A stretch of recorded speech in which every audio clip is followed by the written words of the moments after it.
Right, next up, Joe from the band joins me. How do, Joe? It's Tom, but how you doing? Oh, fuck's sake. Literally just told me that. Let me do it again. You are listening to Freshly Squeezed. We were working with this promoter. He told us that he was going to arrange an entire UK tour for us, and then like the week before the tour, we were ringing all the venues and we found out that it just didn't exist, and no one had any idea that was happening. You're right, I'm Jim Salverson. This is Freshly Squeezed, a new music showcase where maybe you will discover your next favourite band, but certainly what you will find is three brilliant up-and-coming artists. That's what we do, that's what you're here for. Let's find out what's on this week's podcast.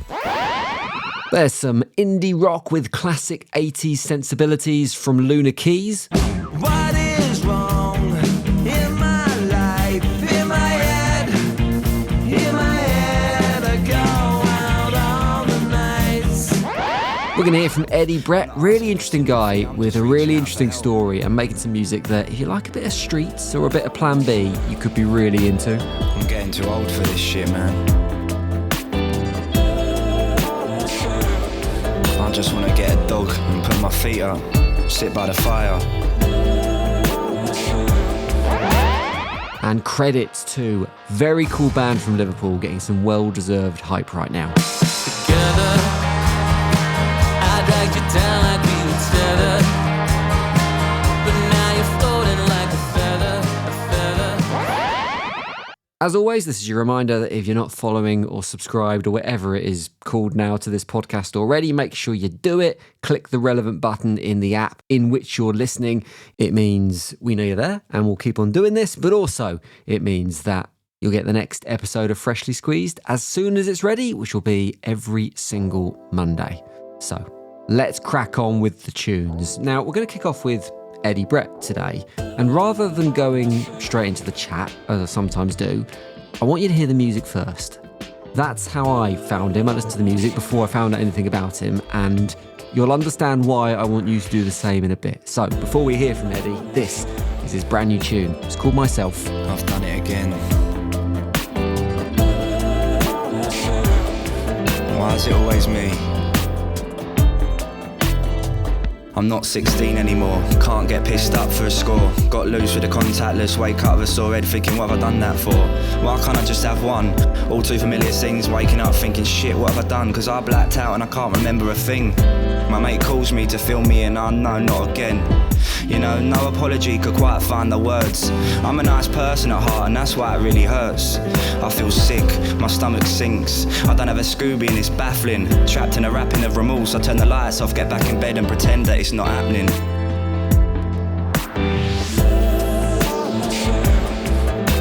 Things start to fall in place and I go and get off my face. Why me? Every time me. That's called Myself. It's brand new from Eddie Brett, and Eddie is on Freshly Squeezed. Welcome. Hello. So, I'm going to be dead honest at the start of this interview, and this might not reflect very well on me as a person, but I listened to your music before I found out a little bit about you and before I read your bio. And if I'd done it the other way, if I'd read your bio before listening to your music, I don't know if I would have got you on the podcast. And I don't mean that in a rude way. And it's 100% down to my own prejudice and the preconceptions I have. But when I read about you, I might not have even listened to the music you said. And that's for two reasons. First one, Britain's Got Talent. You and your band Lovable Rogues were 2012 finalists. And I'm sure I'm not the only person in the world who has a bit of a mental block when it comes to TV talent shows. That moment in your life, being on Britain's Got Talent, undoubtedly a major opportunity for you. But now, when you're trying to launch a new musical identity, has it become a bit of a curse as well? No, yeah, because obviously I've lived it before, during and after. So, I mean, we never wanted to go on the show for the same reasons because we had all the conceptions ourselves. But equally, we were three young lads with a dream trying to chase it. And there's only so many options, especially when none of us were poor, but we're very much like from just working families. You know what I mean? Like if you miss a couple of months' paychecks, your family's like sweating. Do you know what I mean? So the idea of saying you even want to be an artist in the first place was very much like, are you sure about that? Have you ever thought about doing an electrician? You get like, it's a really like reliable job, that one. And we're like, no, we're going to be in a band. It's going to work. But like realistically, what does that then mean? It's fine if you come from a wealthy background, like you look at the Brits, you look at all these awards that get given out, you look at the through lines to the people that win them, and they all went to these nice colleges because their parents have got buffers. You go do whatever you want, whatever makes you happy, but it wasn't the same reality for us. So we did amazing stuff, and all my dreams came true. But I also know people that went on talent shows and nothing happened for them. Yeah. I also know people that have been signed to like the coolest cat record labels and equally nothing happened for them. So do you wait, or do you take that potential springboard? Can you wait? Like, let's be realistic. Can you wait? I don't know the relationships that they have with their family, with their friends, the expectations, but I know ours, and I know what ours were. And I didn't have 12 years to just be in a bubble. Like, do you know what I mean? Honestly, if I was just going around trying to be a songwriter for 12 years, my family would have got me sectioned. It doesn't sound like there's any regrets on that side of it. No, because so that like I say, so this is like the precursor to my mindset of like, oh, do I want to go on this show? But then we actually done one of those lists where you write down and write out all the pros and cons, and come to the conclusion that like there was a thing that we wanted to be a part of at that moment in time. So it's very much a timing thing that we wanted to slot into. And we thought, well, what is it we actually don't like about these shows? And it was the format that it was. You feel like you know what you've watched before you've even watched it. So it's like sob stories, his parents being involved. It's like the same songs over and over again. So it's very clear that you're not going to meet our parents. We haven't got a sob story, and we want to sing our own songs. And they came back and said yes.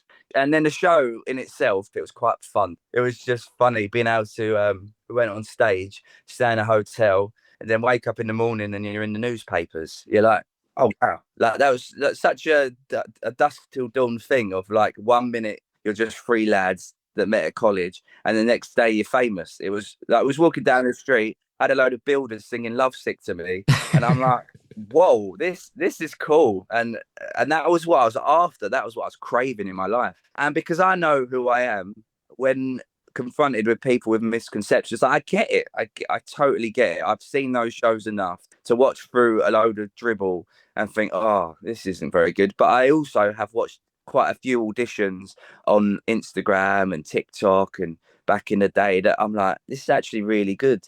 The second phrase that maybe would have been a blocker for me is the idea of inverted commas Christian music, which is a specialism of Wings music group, which you're a part of. And I have to say, in terms of what my preconceptions were there, what you do is something completely different. And listening to your new tune in your back catalogue, I can see where that thread is, but I don't think it's front and center. Is that something that you consciously wanted to achieve? You wanted to write music that had a message to it, but didn't maybe feel like what is expected of that area?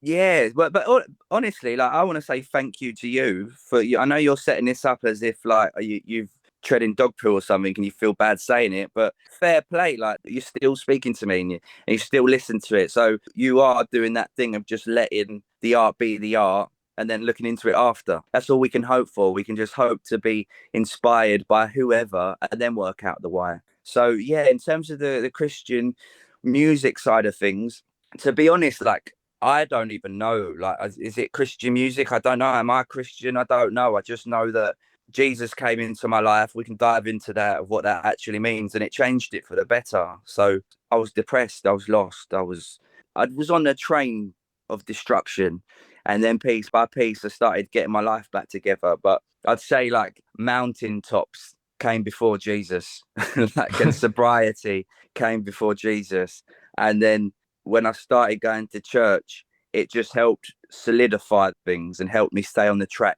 rather than come off it. But in terms of music, like I actually stopped making music because when you start looking into things, you're like, wow, this didn't come from a healthy place. Like me wanting to be famous, like I mentioned earlier, I remember my stepdad telling me to get a proper job. I'm a 17-year-old with a dream and a guitar, writing all these songs, wanting to like go after it and be a songwriter. And then I've got someone in my family telling me to get a proper job, dismissing all of that stuff, my reaction as a young kid is to go, no, I'm going to prove you wrong, but not from a healthy place, from like an anger of like, I can't stand you. You're shagging my mum. I'm going to prove you wrong. And then I did it. I proved him wrong. His favourite rugby team, because that's the language that he spoke, was rugby, was Llanelli Scarlets. I played their stadium and he was there watching. That for me was the bit to go like, here you go, son, get a proper job. How about this one? So yeah, but then none of that's healthy. So then when you come to grips with like your life as an adult, you look back and you're like, wow, do I actually need to write songs? Is it good for me? And I come to the conclusion that it's not. I just love singing. There's a real joy to singing. And I was doing that in church every Sunday. Like I was going to church singing, lovely, lovely jubbly. But then I just went to this, it's called a worship night, but essentially it's a gig where the songs are just about singing about life and nice stuff and Jesus at the forefront of it. And I will get into that because I know if that means nothing to you, it sounds like I'm a nutter. But yeah, so anyway, you go there and you're singing all these nice songs. And I just left feeling so jubilated that I went home and started writing this song. I was like, oh, right, is this what you want me to do? Like, is this the path now? And the song was called Reno. It kept mentioning this word called Reno. Now that word meant absolutely nothing to me. It might have. I've come back from Nashville at that point, so I know Johnny Cash has a song that says, "I killed a man in Reno just to watch him die." So I don't know if the subconscious that was sticking in there. There is a place in America called Reno, but to me personally, it didn't mean anything. It just sounded cool. So then I went to Google, hoping that it might be able to send something my way, some meaning that I wasn't even aware of that would fit the song. And when I typed in Google, Reno, short for Renatus, means born again in Latin. And I was just like, whoa, wow. That's essentially what this entire song is about. That for me was one of the steps where it was sort of forged of like, no, mate, you need to get your hat back in the ring. This is what you need to do. And then in terms of it not being like outlandishly Christian music with any specific format, I am me. Do you know what I mean? I'm not in anything. I'm just a searcher. I'm a wanderer. I just roll through life trying to look for cool and interesting truths, and I write about them. So I'm just writing my truth, and that's what you're listening to. I'm just writing, and I don't know why, but I'm enjoying it.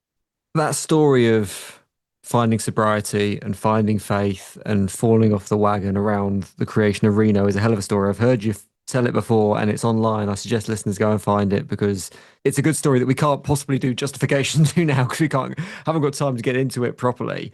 But it seems like you've arrived in a place where that message in your music, it doesn't, like I say, it's not overtly Christian. It's not overtly about praising God or Jesus or anything like that. It seems to have manifested itself into a place where it's about self-reflection and honesty from your part. Is that the case? Yeah, but that was part of my Jesus journey, to be honest, because I was looking at him and thinking, right, so if he came down Chingford High Street on a Friday night, like, what would it be like if you sat down in the pub with him? Or just like if he was on Joe Rogan, what would it be like? And I just knew like it would be the best podcast you could ever listen. It would be the best pub conversation that you'd ever have, because you read the Bible and you read the Gospels, like what I'm reading is one bloke telling another bloke some cool stuff. So what is that cool stuff? And then it's just about ways of being and living your life in a nice way. And then you're like, yeah, man, I can get on board with that. I've actually forgot the question, but I was just asking, I mean, it was about self-reflection and whether there's an honesty in your music, and that's kind of how your faith and your journey kind of manifests itself. But I think it is evident in the tune Myself, which is the new tune that we're going to play in just a second on Freshly Squeezed, because it feels very autobiographical. And actually, I was listening to it thinking about the streets, the grand don't come for free, and where that is. And this feels like a follow-on to that. Like if you put Mike Skinner's character 20 years into the future, when he was thinking about kind of settling down and looking for a quieter life away from the Ibiza benders, this is the record he might have released. This is what he might have made. I was wondering whether, is this a reflection of where you are at life at the moment? And do you class bands like The Streets as part of your kind of musical influences? So that life is a foreshadowing song. That's Okay. the beautiful thing, that I wrote that song after I thought I was going to jail. I was drunk. I drove a car, wrote it off, and I thought I killed someone, but I didn't. And it didn't get taken any further because like I came forward, hands up and everything, and no charges got pushed against me. And I was in the studio with a guy called Cheney, who's an incredible producer and artist. He writes acid house music. And I was paired up with him. And that had just happened. So it was like the week after. And I like essentially I got away with it. And I know it sounds like I don't want to sell any of the situation, but I was like, fucking hell, like what's happening in my life that because I was fully prepared to go to jail. And then I'm sitting in this studio and he's got this sample on loop that's just going, oh, by myself. And the guy singing it sounded just like my bandmate Tay. So the boy in my band, it sounded like him singing it. So it put me in like this nostalgic place. But then it's saying myself, just being by myself. Cheney went out the room to go and speak to his girlfriend. And I just sat there and just these lyrics just flew out of me. And I just started crying because it was the first time I had to admit to myself that I had a problem. But then all this stuff that I'm writing out, like you're saying, is this the reflection song? It's the reflection song now, but it was written before that happened. Like I have got a dog now and I go for walks around the forest and the lake, and I spent a lot of time in North Wales up in the mountains to come to terms with everything. So when I look back now, it's like, whoa, I can't even begin to believe that this song actually grew into the life that I now have. Eddie, it's been a pleasure talking to you. I'm delighted to have found your music, and my preconceptions didn't get in the way of finding you, and I hope other people have the same experience that I did. But really nice chatting to you. Great to meet you. Thanks for coming on Freshly Squeezed. Nice one, pal. Have a good day. Take care. And you, mate. And I think we'll have a little bit more of your brand new tune, Myself. I'm getting too old for this shit, man. I just want to get a dog and put my feet up, sit by the fire. Long walks round the lake, that's nice.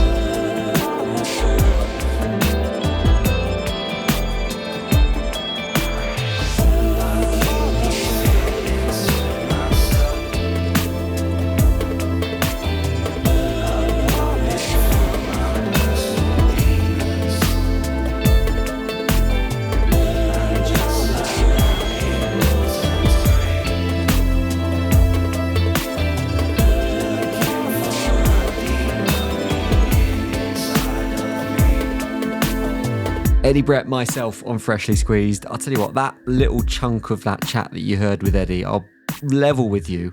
It was about half an hour we were talking for, and I asked about 3 questions over that period. The man can talk. He's got a natural way of telling stories. He told some brilliant stories that I'd love you to hear at some point, so we might get Eddie back on at some point. But for now, shall we crack on with brand new music from Liverpool's Credits? Before we hear their new tune, let's hear from the band themselves, because Tom is on the pod. How do you, mate? I'm all right, mate. How are you? I'm good, Tar. So, new tune. This city is a death trap. It feels like we need to address this head on first off. I'm hoping that this song, judging by the title, isn't a diss of your hometown of Liverpool. It's not. No, we've had a few people say the same thing. It's not. It's not. It comes from a place of love. It's a theme we've noticed not just amongst our own band, but basically anyone you speak to in our city. And I think it's true it's true wherever you go. The music industry just seems to be filled with pitfalls and sharks, and it's very hard to navigate. I don't think I know of a single other musician who hasn't at some point had some kind of run-in with a unscrupulous label head or promoter or someone who doesn't have the best interests at heart. And we wanted that song to be an anthem for that, really. We love the city, we love all the music that's going on in it, but certain elements of the industry need to do better. And obviously we only see the effect that has on our city, and we felt like it's something that doesn't get addressed enough. Probably out of a fear of seeming like you're having a bit of a whinge or you're being a bit hard to work with, but we're kind of at the point where we don't really care about that anymore. We want to just speak the truth as much as we can. I think if you actually listen to the song and pay attention to the lyrics, you know it isn't a diss track about Liverpool. It could be a love song, it could be about the music industry, it could be about a whole host of things, but that's what good songs do, right? They're open to interpretation. Well, yeah, I think one of the things I kind of notice, obviously, when you write songs, it's almost like a form of like therapy or like introspection. You through the process, you learn how you feel about certain things that you maybe weren't aware of. And one of the things that I realized was that being spurned by these industry people, it was a similar emotion to like a scorned lover. And I thought, that might be an interesting place to take the track. You have songs like Golden Brown, which could be about a girl, but could be about drugs, and you have multiple meanings of the song. I thought it could be an interesting way to do something similar, and have the songs almost sound like a scorned lover. It's a really interesting song musically because those maybe negative emotions are juxtaposed with a very sunny, shimmery feel to the music. There's a sense of Americana there. It's more East Coast than Merseyside, I think, maybe with a sprinkle of kind of late Britpop. Is that the kind of music that you feel most comfortable with, most at home with as a band? Well, yeah, that was kind of an intentional decision in the songwriting process. Like, because the topic was a little bit, I say negative, or it was trying to address a negative aspect of the music industry. If it had been like a really down tempo kind of dirgy track, it had just been a bit, self pitying and a bit wallowy. So we made the decision to, let's give it a silver lining and a hint of optimism and make it quite an energetic track, upbeat, like major key, and a lot of the arrangements and things as well, just to give it that hopeful edge, it didn't just sound like we were just like wallowing in pity. Yeah, we've like, as a band, we've got like a wide range of influences, like collectively and individually. But one of the things that we felt we hadn't really explored that much was, like you say, that kind of 90s Britpoppy kind of. I think it's got like a bit of a 90s alt rocky kind of vibe, like a Silver Sun Pickups or a Smashing Pumpkinsy type thing in places, which again was intentional. As a band, I might have these timelines wrong, but it looks like you've only been releasing music for about a year now, maybe slightly less. How long has this project, how long have credits been kind of working behind the scenes and building this for? Well, it's funny you should ask that, because the answer to that kind of ties into the story of the song. We've been playing together in different iterations for like years and years, but it's like every single time that we've got to a point where we thought it could be going somewhere, something would get in the way, and it was invariably like, someone that we partnered up with didn't have our best interest in heart after they told us that we would have done, and or people say they're going to crack on with work for you. We like, I won't blow anyone up, but we were in a band and we had like an entire UK tour. We were working with this promoter, and he told us that he was going to arrange an entire UK tour for us. And then like the week before the tour, we were ringing all the venues, and we found out that it just didn't exist, and no one had any idea that was happening. Things like that, and it's not just us that think that this stuff happens to. It's like across the board, everyone in the city has a story where like I'll relay that story to one of the musicians, and we're having a drink, and you just get 10 stories of the same type of thing happening back. So yeah, after going through the ringer, shall we say, a few times with like different groups and different people, we just got our heads together and we thought, right, we know we trust each other, we know we don't really need the influence of anyone else. Let's give it a go. And that was earlier this year, kind of March this year. Does each of those resets, each of those kind of, whether it's a name change or a kind of like a start again, does that give you an opportunity, albeit it's not a great place to be, but does it give you an opportunity to kind of stop, look at what you've done and almost address it, change direction, maybe whether that's musically or maybe that's kind of in terms of strategy, but gives you that kind of break almost to go, right, stop, start, go again? Yeah, it does. Like, obviously you would rather it didn't happen, but you can only take the positives from it when it does happen. There's lessons to be learned, whenever it does, regardless of what it is that happens, you think, right, won't make that mistake again. But I think another like important aspect is that every time your faith gets tested like that, you either have a choice of like, okay, well, is this the final nail in the coffin, and am I going to just like put the guitar down forever and move on to something else? Or what happens every time is you feel like emboldened, and the fact that you want to keep going in the face of some kind of adversity from higher up is like a really like empowering feeling, where you think, you know what, this is what I want to do, and this is what we want to do, and we're going to double down our efforts and make sure that it does happen. Well, excuse the pun, but credit to you for cracking on. And with this iteration of the band, it does feel like there's a bit of a buzz developing already around you. Mainly, I saw a few reviews off the back of your show recently in Liverpool that you were kind of being dubbed the next big thing already. What kind of pressure does that put on a band? Is it possible to kind of just get into your own head when you hear that kind of praise, or do you just try and focus on what you're doing and crack on?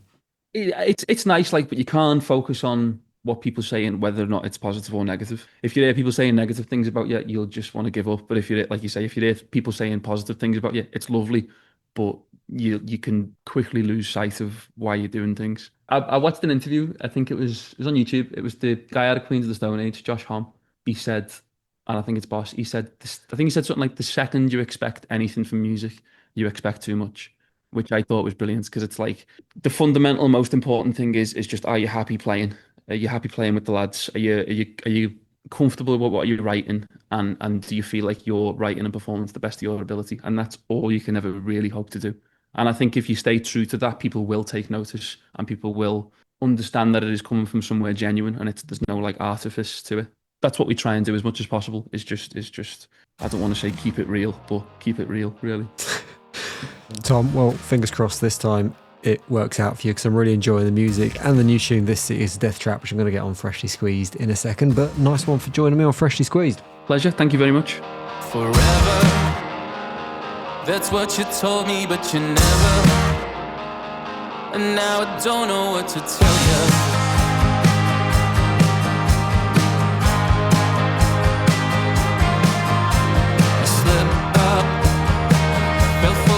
They tried to sell us. They must be feeling pretty clever. So clever, so clever, so clever. Do I regret it? Knew it was coming and I let it happen. And the truth is really all I'm asking. This city is a death trap. Everybody here is famous.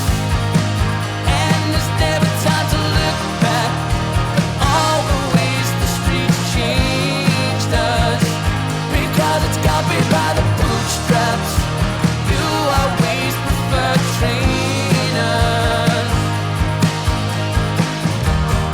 2 down, 1 to go. That is credits. Their brand new tune, This City is a Death Trap. So this is Freshly Squeezed, the new music podcast. If you want to get this show in your podcast inbox every single week, make sure you're following in your podcasting app now. And if you want to find more about any of the bands featured on this show, the place to head is the podcast description, where there's links to discover more of the music from all these artists. One more artist to go, and that is Lunar Keys. Drummer Dom joining me on Freshly Squeezed. How you doing, mate? Very well, Jim, and thank you very much for having us on. Pleasure being here. Weirdly, you're the second band from Guildford that we've featured in quick succession on the podcast after Harry Ely came on recently.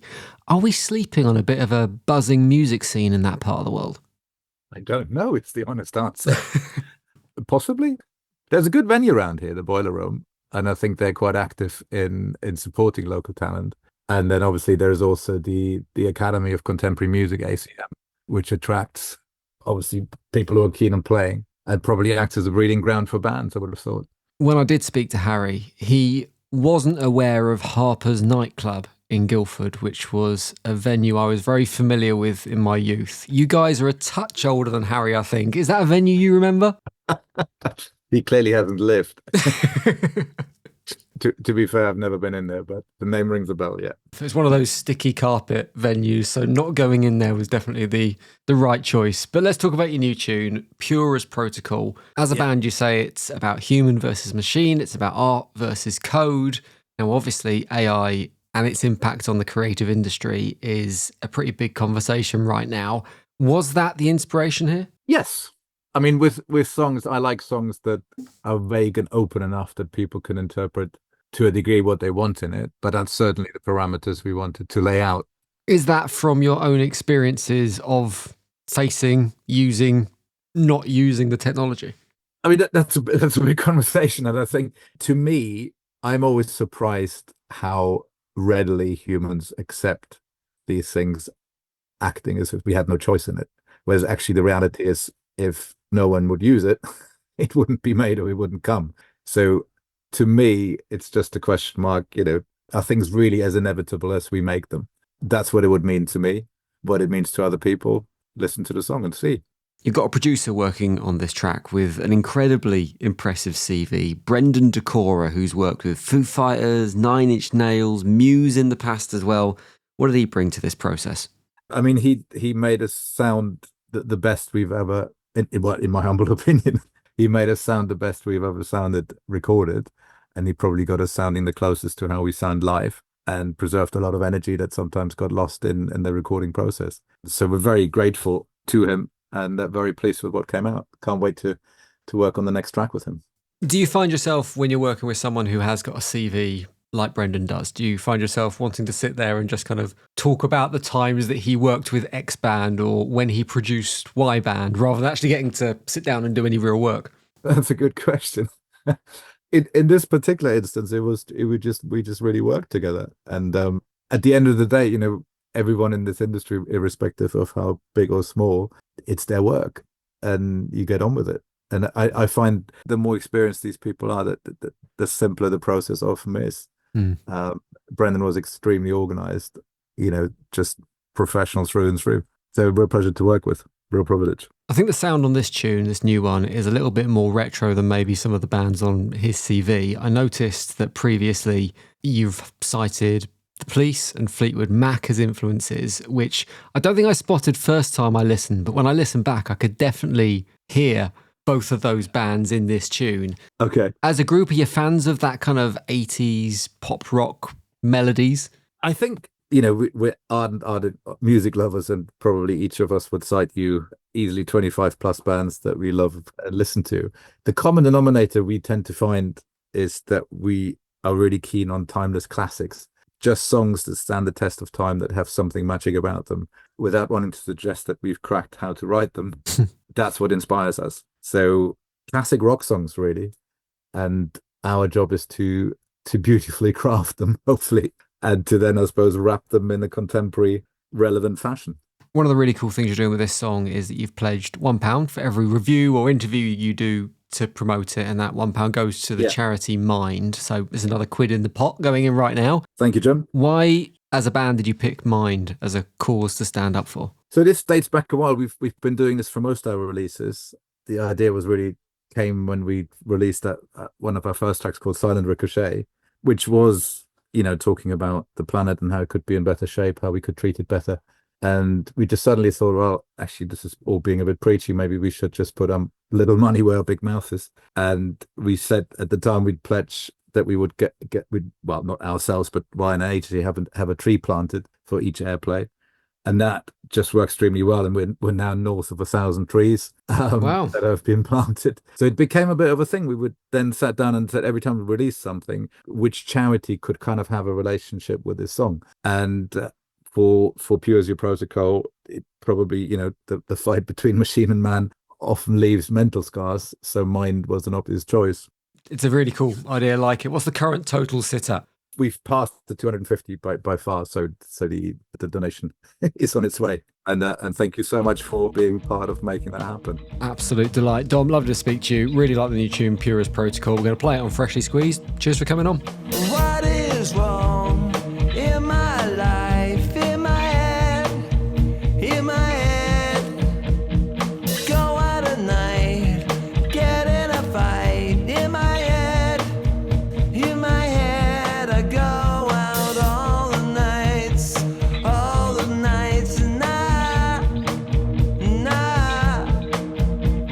I get so sad and lonely.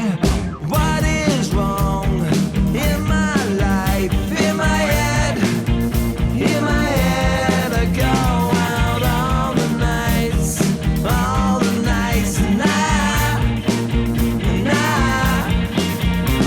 I get so sad and lonely. What is wrong in my head today? Feel so strong in a broken way. You're not sure, yeah, you start to fall. All that's pure as a protocol. The final tune on this episode of Freshly Squeezed is Pure As Your Protocol, Lunar Keys. You've just heard it, and if you want to hear more from Lunar Keys, Eddie Brett, Credits, or for that matter, the Freshly Squeezed house band Spin Class, who do our theme tune, then all the links you need are in the podcast description. Go find them, go click them, take yourself down a beautiful musical wormhole. That's what you can do every week on Freshly Squeezed. Make sure you come back next Monday for a fresh episode, but that's it for now. Cheers for your ears. The award-winning Freshly Squeezed, a new music podcast, was devised, produced and hosted by Jim Salveson. Sound design and additional production by Ant McGinley. The music, Blue Blazer, is written and produced by Spin Class. Stop.